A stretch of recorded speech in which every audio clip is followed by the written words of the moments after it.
बिस्मिल्लाहिर्रहमानिर्रहीम। आज हम लोग आईआर की एक्सरसाइज करने लगे हैं ताकि हम डिफरेंट एग्जाम्पल को प्रैक्टिस करके देखें। और जैसे हम लोग कहते हैं practice makes a man perfect. जब तक हम एग्जाम्पल्स को और आईआर स्पेक्ट्रल्स को प्रैक्टिस नहीं करेंगे तो इसके ऊपर हमारी ग्रिप नहीं बन पाएगी। तो क्वेश्चन नंबर 1 से स्टार्ट करते हैं।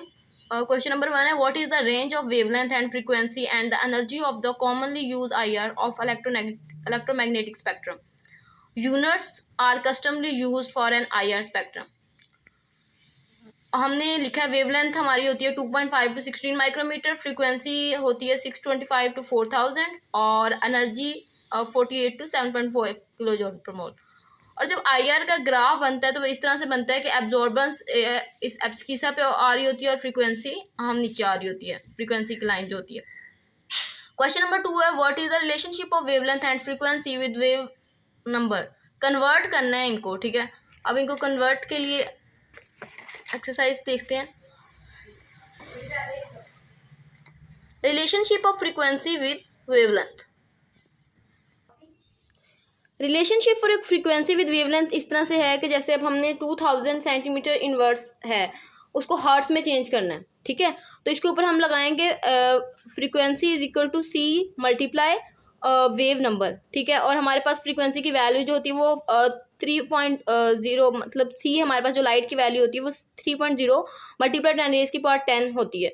और इसको मल्टीप्लाई करेंगे तो हमारे पास 6.0 ये हर्ट्स में आ चुका है, ठीक है। इसी तरह से सेंटीमीटर इनवर्स को माइक्रोमीटर में करना है तो हम क्या करेंगे, हमारे पास इसका मतलब क्या है, वेव लेंथ है। वेव लेंथ और हमारा वेव नंबर हमारे पास दिया गया, इसको हमने वेव लेंथ में चेंज करना है।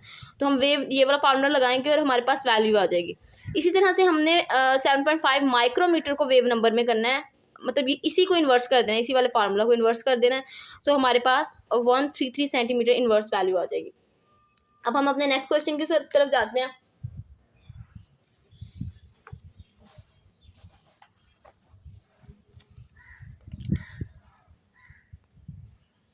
नेक्स्ट क्वेश्चन है हमारा, illustrate different modes of fundamental vibration in IR. ये हम लोग पीछे कर चुके हैं अपनी वीडियोस में। Determine the total number of possible vibrational modes for water and carbon dioxide.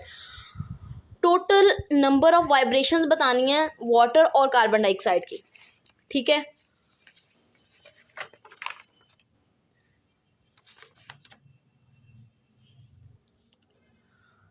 CO2 हमारे पास जो है वो एक लीनियर मालिकूल है और वाटर हमारे पास एक नॉन लीनियर मालिकूल है। तो लीनियर के लिए हम फार्मूला लगाते हैं 3n-5 वाइब्रेशंस फाइंड करने के लिए, और नॉन लीनियर के लगाते हैं 3n-6। तो n के अंदर जब हम नंबर ऑफ एटम्स को पुट कर देंगे, जैसे इसके अंदर 3 एटम्स हैं तो 3 को पुट कर देंगे तो हमारे पास आएगी इसकी मतलब कार्बन डाइऑक्साइड के अंदर 4 टाइप्स ऑफ वाइब्रेशंस होती हैं और वाटर के अंदर 3 टाइप्स ऑफ वाइब्रेशंस होती हैं। इसमें से एसिमेट्रिक और सिमेट्रिक होती हैं। और हमने पढ़ा है कि कार्बन डाइऑक्साइड की जो सिमेट्रिक होती हैं वो not change in dipole moment और एंटी सिमेट्रिक में चेंज इन डाइपोल मोमेंट होता है। और यहाँ पे मैं एक पॉइंट क्लियर करूँगी, हम लोगों ने प्रीवियस वीडियो के अंदर इसको अंदर थोड़ा सा गलती कर ली थी। हम लोगों ने सिमेट्रिक और एंटी सिमेट्रिक को गलत लिख दिया था, ठीक है।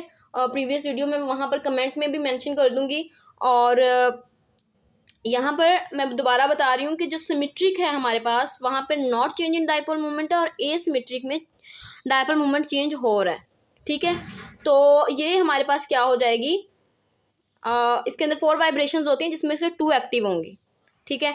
यही क्वेश्चन जो है नेक्स्ट में इसी क्वेश्चन को एक्सप्लेन, यही क्वेश्चन है, determine the total number of possible vibration mode of water and carbon dioxide. ये हमने कर लिया है, ठीक है।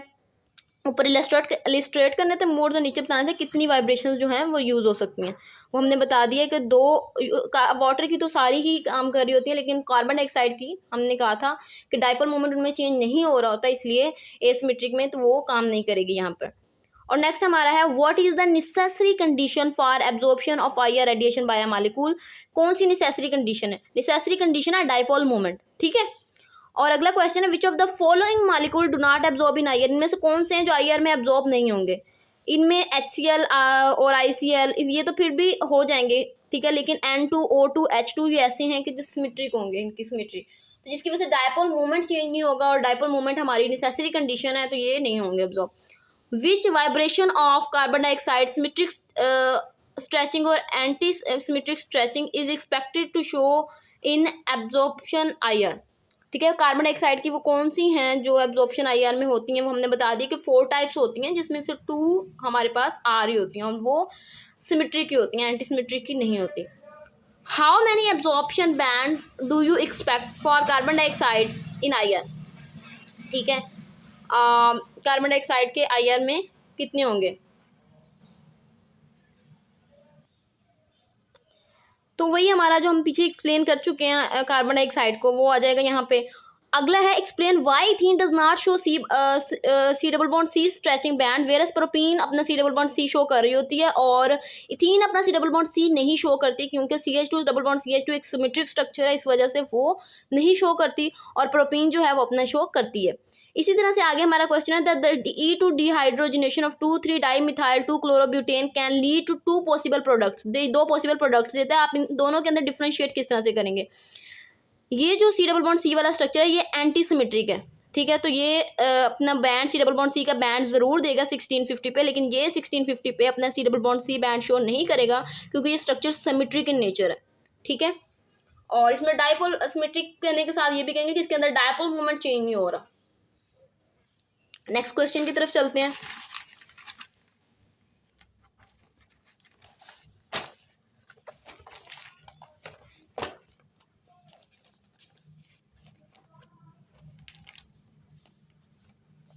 नेक्स्ट क्वेश्चन है using Hooke's law calculate the wave number and the wavelength of the IR radiation absorb due to stretching vibration of carbonyl group. The masses of carbon and oxygen बताया गया respectively and the force constant भी बताया गया। Question number 11 है ये, ठीक है। करते हैं इसको।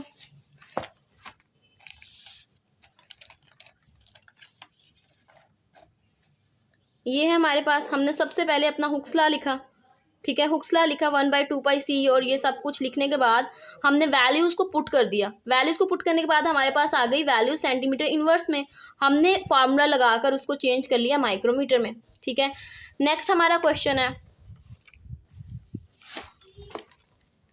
नेक्स्ट मेरा क्वेश्चन है explain why the stretching frequency of the oxygen deuterium bond. Oxygen deuterium की वो कह रहे हैं 2600 है, जबकि OH की 3600 है। तो आप इसके ऊपर क्या इफेक्ट देखें। हाँ, तो दोनों बॉन्ड्स का फोर्स कांस्टेंट सेम है, ठीक है। हमने आगे कहा कि स्ट्रेचिंग फ्रीक्वेंसी जो है वो एटॉमिक मासेस के इन्वर्सली प्रोपोर्शनल है। तो जितना ज़्यादा एटॉमिक मास ज़्यादा होगा उसकी स्ट्रेचिंग फ्रीक्वेंसी उतनी ही कम होगी, इसलिए ड्यूटियम की कम है, ठीक है। तो फोर्स कांस्टेंट के अलावा एटॉमिक मासेस को भी देखना है, इसको भी हम पिछली वीडियो में वैसे एक्सप्लेन कर चुके थे। The stretching frequency of CH decrease in the order given below, ठीक है। ये इस तरह से क्यों कम हो रही है, ये भी हम अपनी पिछली वीडियोस में कर चुके थे कि ये है SP और ये SP2 है और ये SP3 है। इसको हमने काफ़ी अच्छा एक्सप्लेन किया है कि S जो होता है वो क्लोज टू न्यूक्लियस होता है, उसके लिहाज से हमने इसको एक्सप्लेन किया। और आगे हमारा है why conjugation C double bond O with C double bond C lowers इस stretching frequency. C double bond और C इनकी स्ट्रेचिंग फ्रीक्वेंसी कम क्यों होती है जब ये दोनों कॉन्जुगेशन में होते हैं। इसको भी हम एक्सप्लेन कर चुके हैं, लेकिन एक बार दोबारा देख लेते हैं। ये हमारे पास मैंने स्ट्रक्चर बना के दिखाया कि इस तरह से रेजोनेंस हो रही होती है। तो ये क्या करती है, रेजोनेंस क्या करती है, increase the single bond character. और कोई भी चीज़ अगर सिंगल बॉन्ड करैक्टर को इंक्रीज करती है तो वो स्ट्रेचिंग फ्रीक्वेंसी को ऑटोमेटिकली डिक्रीज कर रही होती है, क्योंकि फोर्स कांस्टेंट डिक्रीज हो जाता है। जब सिंगल बॉन्ड करैक्टर इंक्रीज होता है तो फोर्स कांस्टेंट डिक्रीज हो जाता है और स्ट्रेचिंग फ्रीक्वेंसी इंक्रीज हो जाती है। अब उसे नेक्स्ट हमारा क्वेश्चन है कि हम कौन से सॉल्वेंट्स यूज करते हैं आईआर के अंदर। List the solvent most commonly use in IR spectroscopy, why water and ethanol are not suitable solvents, ठीक है। तो हम कहते हैं कि हम CHCl4 CCl4 और CH2 यूज़ करते हैं, लेकिन वाटर RH इसलिए नहीं करते कि वो जो हमारे पास आईआर के अंदर सोडियम क्लोराइड की प्लेट होती है ये उसको डिजोल्व करके फॉगिंग कास्ट कर देते हैं और इनकी पीक्स भी आईआर में शो होती हैं। दैट्स वाई हम इनको नहीं यूज कर रहे होते। नेक्स्ट हमारा क्वेश्चन है question number 17, specify the important regions in an IR spectrum and explain their significance. ये हम लोग एक्सप्लेन कर चुके हैं अपने वीडियोस के अंदर, ठीक है। ये हमारे पास शोर टेबल था, जो मैंने एक शोर टेबल आप लोगों को करवाया पीछे वीडियोस में, आप वो वीडियोस जाके देख सकते हैं जिसमें आईआर टेबल कंटेंट्स के अंदर लिखा गया है। उसके अंदर हमने उसको टेबल को एक्सप्लेन किया था और उसके अंदर जितने भी फैक्टर्स थे उनको भी देखा था। आगे हमारा है identify the peaks A E in the spectrum of ethyl acetate. ये इथाइल एसीटेट का स्ट्रक्चर है, ये इथाइल एसीटेट का फार्मूला आप सबसे पहले नोट कर लिया, क्योंकि अगर क्वेश्चन के अंदर मौजूद है तो आप सबसे पहले स्ट्रक्चर और फार्मूला लिख लें, ठीक है। फिर हमने कहा कि ये जो ए पे पीक आ रही है ये 3000 के करीब पीक है, ये वाली जो पीक है ए वाली पीक है ये 3000 से पहले है, और 3000 से पहले आती है CH स्ट्रेचिंग की पीक। और उसके बाद बी के ऊपर जो पीक आ रही है वो 1500 to 2000 के दरमियान है, मतलब ये 1700, और ये इंटेंस पीक है, ये तो ये कार्बोनिल की पीक दिखाई दे रही है, ठीक है। हम इसको 1650 काउंट नहीं करेंगे, वो थोड़ी इधर जाके आनी थी और वो इतनी इंटेंस नहीं होती थी। कार्बोनिल की पीक जो होती है वो इंटेंस होती है। और 1500 से नीचे हमारे पास ये 3 की पीक है, और ये डी के ऊपर हमारे पास यहाँ पे समझो रीजन बन रहा है 1300 के करीब करीब या 1200 के करीब, तो ये ACO की पीक आएगी, एसीटेट O की, ये वाला ग्रुप जो लगा हुआ है। और ये जो हमारे पास ई वाली पीक है ये CH2O की पीक होगी, ठीक है, ये वाली। नेक्स्ट है हमारा explain the difference between near IR and far IR, stretching and bending, IR active inactive, fundamental and overtone, combination and difference band, ये हम सारी चीज़ों को एक्सप्लेन कर चुके हैं, ठीक है। और बहुत इंपॉर्टेंट क्वेश्चन है जो हम अभी करने जा रहे हैं। क्वेश्चन है मैथ द कंपाउंड्स, ये वाले कंपाउंड्स हैं और नीचे ग्राफ्स दिए गए हैं, 3 ग्राफ्स दिए गए हैं और हमने इनको उन ग्राफ्स के साथ मैच करना है, ठीक है। सबसे पहले तो मैंने क्या किया, इनको सेपरेटली लिख लिया है कि ऊपर ग्रुप्स लिख लिए हैं, ठीक है। एल्डिहाइड का ग्रुप ऊपर लिख लिया है, कीटोन का ग्रुप ऊपर करके लिख लिया है और OH का लिख लिया है। अब तीनों स्ट्रक्चर्स के अंदर OH सिर्फ एक के अंदर प्रेजेंट है, तो इसका मतलब ब्रॉड पीक किसके अंदर प्रेजेंट होगी। अगर हम इस स्पेक्ट्रम को देखें तो इस स्पेक्ट्रम के अंदर 3400 पे ब्रॉड पीक नहीं प्रेजेंट। नेक्स्ट स्पेक्ट्रम देखें तो नेक्स्ट स्पेक्ट्रम में OH की ब्रॉड पीक प्रेजेंट है, इसका मतलब ये जो हमारा स्पेक्ट्रा है ये अल्कोहल का है, इसके अंदर OH है। और 13 स्पेक्ट्रा के अंदर भी पीक जो है वो OH की प्रेजेंट नहीं है, ठीक है। तो इसका मतलब ये तो निकल गया ना, हमारा OH निकल गया इसके अंदर से, ठीक है। अब ये 2 का रह गया, एल्डिहाइड और कीटोन रह गए। तो एल्डिहाइड में इसके अंदर अगर आप देखें 2700 to 2800 पे डबलेट प्रेजेंट है इस स्ट्रक्चर के अंदर, ठीक है। तो ये एल्डिहाइड को शो कर रहा है, लेकिन हमने अगले में भी श्योरिटी दिखानी होगी। ये जो हमारे पास थर्ड था, थर्ड में कोई भी 2700 to 2800 पे मौजूद नहीं है, तो ये निकल गया, ठीक है। तो इसका मतलब ये है ऊपर वाला एल्डिहाइड और जो नीचे बचेगा वो वैसे ही कीटोन होगा। तो ये हमारा क्वेश्चन सॉल्व हो चुका है, ठीक है। एसिड, कीटोन और एल्डिहाइड को हमने मार्क कर दिया। नेक्स्ट हमारा क्वेश्चन है the liquid film of IR spectrum of acetyl acetone show absorption band at 34 to 2500, ठीक है। और वो बैंड जो है वो ब्रॉड है जो 34 to 25 पे है, और जो 1710 पे है वो मीडियम और शार्प है, जो 16 पे है वो डबल बॉन्ड है। और हमने सबसे पहले क्या करना है, सबसे पहले हमने स्ट्रक्चर फार्मूला लिखना है एसिटाइल एसीटोन का। एसिटाइल एसीटोन का हमने फार्मूला लिख लिया है, ये हमारे पास कीटो और इनोल फॉर्म में पाया जाता है, ठीक है। तो हमने पता चल गया कि 2500 to 3400 तक जो पीक है वो OH की है, 1710 पे मीडियम और शार्प पीक कार्बोनिल की होगी, और 1600 पे पीक जो आएगी वो डबल बॉन्ड की होगी, क्योंकि हमने सबसे पहले स्ट्रक्चर लिखा है। इसके अंदर C डबल बॉन्ड C नहीं प्रेजेंट था और OH भी प्रेजेंट नहीं था, लेकिन हमें पता है कि ये स्ट्रक्चर जो है ये इनोल फॉर्म में पाया जाता है। तो इनोल फॉर्म में जब पाया जाता है तो इनोल फॉर्म की जो पीक है वो OH, और क्योंकि एक ही मिक्सचर के अंदर प्रेजेंट है तो कीटो इनोल फॉर्म में तो कन्वर्जन हो ही रही है, तो OH की पीक भी आएगी और C डबल बॉन्ड C की भी पीक आएगी, ठीक है। तो इसलिए इसकी कीटो इनोल फॉर्म को मेंशन करना ज़रूरी है। नेक्स्ट क्वेश्चन है हमारा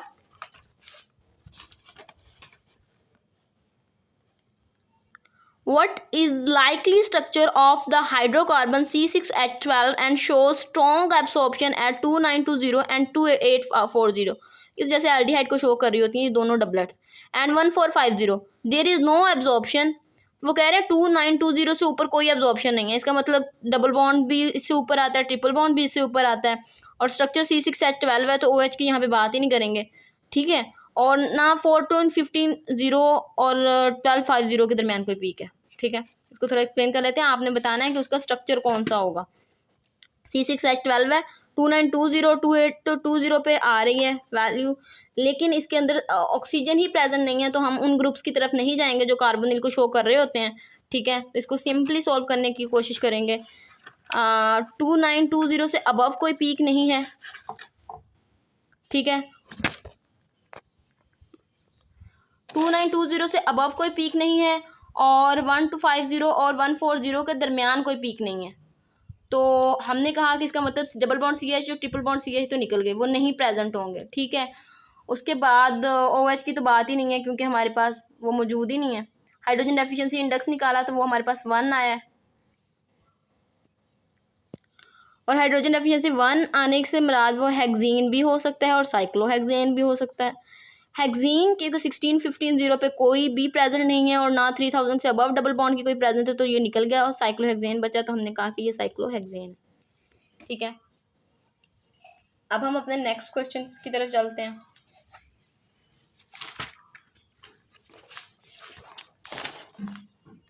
चार स्पेक्ट्रास दिखाए गए हैं और चार ही उन्होंने हमें कंपाउंड्स बता दिए हैं और हमने उनको मैच करना है जैसे हमने पहले किया था।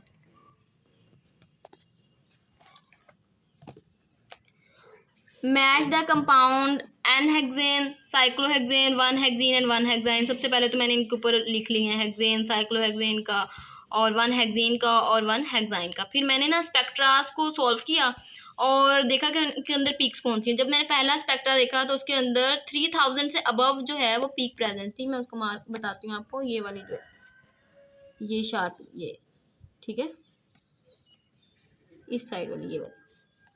तो ये थी ट्रिपल बॉन्ड की पीक, ट्रिपल बॉन्ड CH। मैंने ये साइड पे भी मार्क करके लिख दिया, ये मार्क करके लिख दिया कि ट्रिपल बॉन्ड CH की प्रेजेंट है पीक, सिंगल बॉन्ड CH की 3000 पे प्रेजेंट है, C ट्रिपल बॉन्ड C की प्रेजेंट है 2000 के करीब 2100 पे, ठीक है। तो ये तो लग रहा था अल्काइन का, ठीक है। अब हम श्योर नहीं थे, हम चारों को देखेंगे फिर श्योर करेंगे।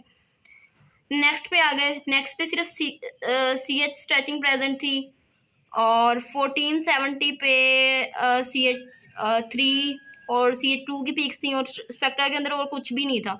तो ये अल्केन का लग रहा है वैसे देखने से ना। अभी CH, CH2, CH3 प्रेजेंट है, ये मैंने साइड पे करके लिखे हुए हैं रेड कलर में, तो ये पीक्स स्पेक्ट्रास के अंदर आई हैं। स्पेक्ट्रा को देखा तो स्पेक्ट्रा के अंदर जो थी 3100 पे पीक थी वो डबल बॉन्ड CH की थी और 3000 से नीचे जो थी वो CH स्ट्रेचिंग की थी और 1600 पे peak C double bond C की मैंने नीचे मेंशन किया हुआ है, शार्प पीक है ये वाली। तो मैंने कहा डबल बॉन्ड CH और C double bond C present, तो ये अल्कीन का लग रहा है देखने से ना। और फिर यहाँ पे सिंगल बॉन्ड CH की प्रेजेंट थी। अब ऊपर भी अल्केन का हम, चलो ये हम अगर ये कह देते हैं ये अल्काइन है, ये अल्कीन है, ये भी अब अल्केन का लग रहा है, ठीक है, ये भी अल्केन का लग रहा है CH। लेकिन अब हमारे पास एक तो स्ट्रक्चर है साइक्लोहेक्सेन। अब हमारे पास जो कंपटीशन बच गया है, अल्कीन और अल्काइन को हमने निकाल दिया, ठीक है, हेक्सीन और हेक्साइन, 1 हेक्साइन को हमने निकाल दिया है। कंपटीशन है एन हेक्सेन और साइक्लोहेक्सेन के दरमियान, और स्पेक्ट्रा ये वाला है, ठीक है, और स्पेक्ट्रा ये वाला है। तो ये तो स्ट्रक्चर है साइक्लिक, ठीक है, क्योंकि यहाँ पे 1450 पे एक पीक आ रही है, यहाँ पर 1450 पे कोई पीक नहीं है। अगर इसको भी काउंट कर लेते हैं, लेकिन यहाँ पे इस रीजन में जो 900 से 1000 वाली पीक होती है वहाँ पे भी नहीं है, लेकिन यहाँ पे उसमें भी पीक प्रेजेंट है। तो ये साइक्लिक स्ट्रक्चर का है, ठीक है। अब हम चलते हैं अपने नेक्स्ट क्वेश्चन की तरफ। नेक्स्ट क्वेश्चन भी हमारा बहुत इंटरेस्टिंग है। Which one of the following compound is most consistent with IR. इनमें से कौन सा आप आयर जो नीचे स्पेक्ट्रा है, आप तीनों में से किसका आयर का स्पेक्ट्रा होगा। एक अल्कोहल है हमारे पास, एक फिनोल है और एक हमारे पास कार्बोक्सिलिक एसिड है, ठीक है। तो हम देखते हैं।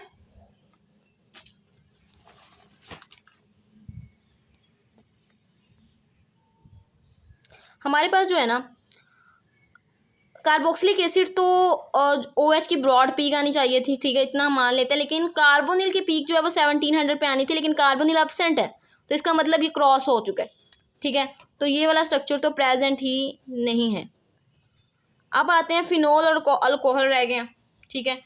तो हमने कहा कि अल्कोहल जो है वो CH2OH और COH है।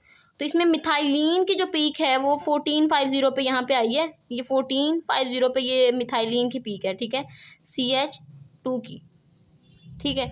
तो ये आई और बाकी एरोमेटिक की पीक्स तो दोनों में ही सेम है। तो इस मिथाइलिन की पीक की वजह से हमने कहा कि ये अल्कोहल होगा, फिनोल नहीं होगा, ठीक है। अब how will you distinguish between the following pairs of compound with the help of IR, ठीक है। एन हेक्सेन और साइक्लोहेक्सेन में बताना है। मैंने क्या किया हुआ है, मैंने इनके ना डायरेक्ट फार्मूलाज लिख दिए हैं, लेकिन यहाँ से आप एक बार देख लें।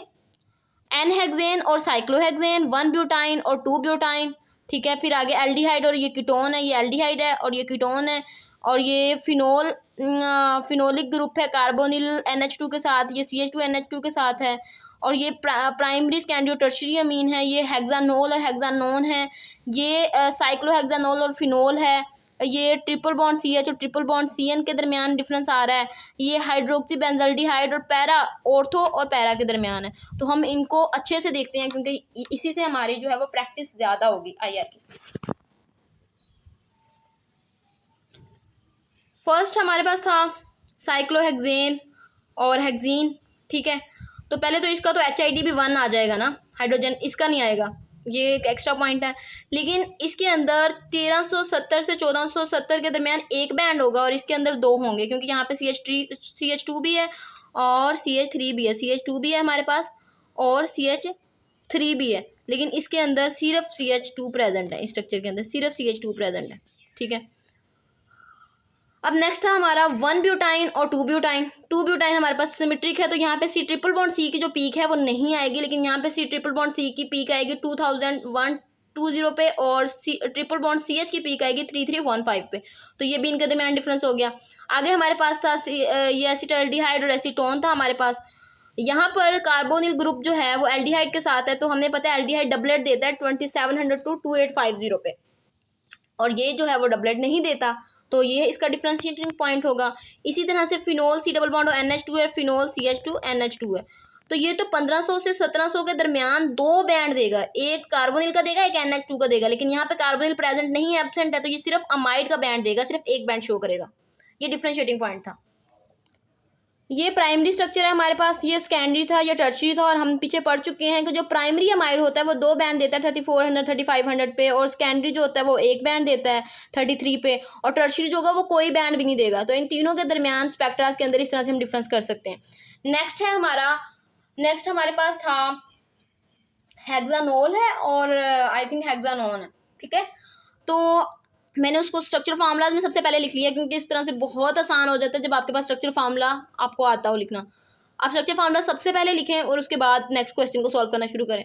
CHOH को आपकी जो OH की पीक आएगी वो 3400 पे आएगी, ठीक है, और हमारे पास इसकी जो है कार्बो OH की 3400 पे आएगी। ये ब्रॉड बैंड होगा जो 32 से 34 पे आएगा, और कार्बोनिल के यहाँ पे कोई पीक नहीं आएगी, इसलिए 1700 पे कोई एब्जॉर्प्शन नहीं होगी, लेकिन यहाँ पर 1700 पे कार्बोनिल प्रेजेंट है तो एब्जॉर्प्शन होगी। और नेक्स्ट हमारे पास यहाँ पे 1700 से 1750 के दरमियान इसका बैंड आएगा, ठीक है, लेकिन यहाँ पे 32 से 35 के दरमियान बैंड नहीं आएगा, क्योंकि फिनोल और हेक्सानोल ये हमारे पास तो थे स्ट्रक्चर्स, ठीक है जी। हम क्वेश्चन कर रहे हैं और यहाँ पर एक तो एरोमेटिक नहीं है और एक एरोमेटिक है, तो C डबल बॉन्ड C की जो 1650 की पीक है वो एक शो करवाएगा और एक शो नहीं करवाएगा। इसी तरह से डबल बॉन्ड CH की ये शो करवाएगा और ये शो नहीं करवाएगा। इसी तरह से 1700 से 900 एरोमेटिक की ये शो करवाएगा और ये नहीं करवाएगा, ये सिर्फ CH स्ट्रेचिंग की पीक शो करवाएगा, बाकी OH तो दोनों का सेम केस है, ठीक है। तो ये इनके डिफ्रेंशिएटिंग पॉइंट्स हैं।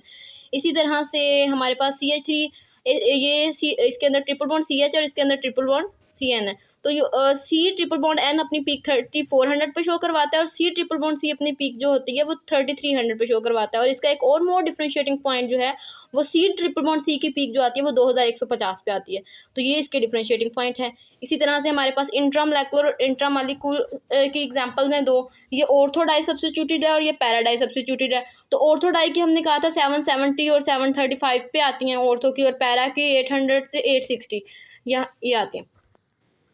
और इसी तरह से इसकी जो है 30 जो इसकी OH की पीक आएगी, क्योंकि वो इंट्रा है तो वो 32 से 34 पे देगा, और ये जो देगा अपनी पीक ये फ्री है तो ये देगा 3600 से 3650।